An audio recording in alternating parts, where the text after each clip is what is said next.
సమస్య ఏదైనను పరిష్కార మార్గము ఒకే ఒకటి. దాని ద్వారానే సమస్య పరిష్కారం అగును అని దైవ లేఖనములో మనం చూస్తుంటున్నాం. ఆ యొక్క పరిష్కారము దేని ద్వారంటే ప్రార్థన ద్వారానే ఆ యొక్క సమస్యకు పరిష్కారం దొరుకుతుందని లేఖనాల్లో మనం చూస్తున్నాం. ఎబ్బేజు జీవితములో వేదనకరమైన స్థితుల గుండా ఆయన వెళుతున్నాడు. కీడు గుండా వెళుతున్నాడు. ఎవరి సహాయం లేని స్థితిలో వెళుతున్నాడు.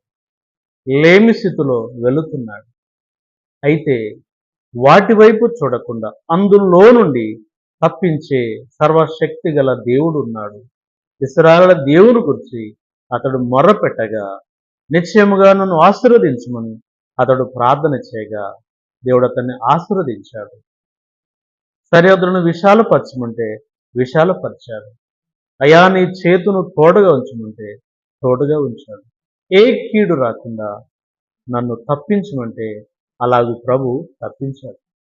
వాక్యం వింటున్న నా సహోదరి సహోదరు, నీవు కూడా ఏ పరిస్థితుల గుండా ఏ సమస్యల గుండా వెళుతున్నావో అవన్నిటికీ పరిష్కార మార్గము ప్రభువు సన్నిధిలో చేరి ప్రార్థన చేయడం.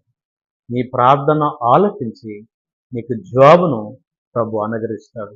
ఎబేజుకు సహాయం చేసిన దేవుడే నీకు కూడా సహాయం చేస్తాడు. సమయాన్ని పోగొట్టుకోకుండా సద్వినియోగం చేసుకొని ఆ యొక్క ఇబ్బంది గల పరిస్థితిలో నుంచి, ఇరుకు గల పరిస్థితిలో నుంచి విడుదల పొంది చక్కటి శాంతి సమాధానంలో ముందుకు సాగాలని ప్రేమతో మనయిస్తున్నాం. ఎబ్బేజుకు దేవుడు అలాగూ సహాయం చేశాడు. మొదటి దినవృత్తాంత గ్రంథములు 4:9-10 వచనాల్లో మనం చూస్తున్నాం. కాబట్టి ఎబ్బేజు మొరపెట్టినట్లు నీవును మొరపెట్టుము, నీ సమస్య నుంచి విడుదల పొందుము.